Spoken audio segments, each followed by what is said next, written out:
unpair a first alert Z-wave smoke and carbon monoxide alarm from a Nexia bridge, we start by sliding out the battery drawer from the first alert Z-wave alarm and remove and reinsert the two AA batteries.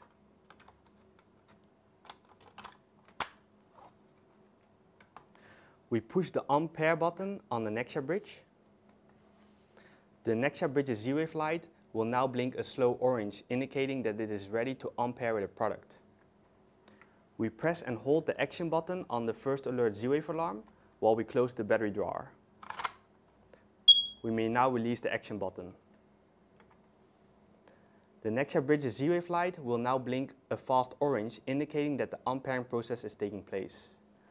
When we now view the Nexia app, we see that the first alert Z-wave smoke and carbon monoxide alarm is no longer paired with the Nexia bridge. We have hereby successfully unpaired the first alert Z-wave smoke and carbon monoxide alarm from the Nexia bridge.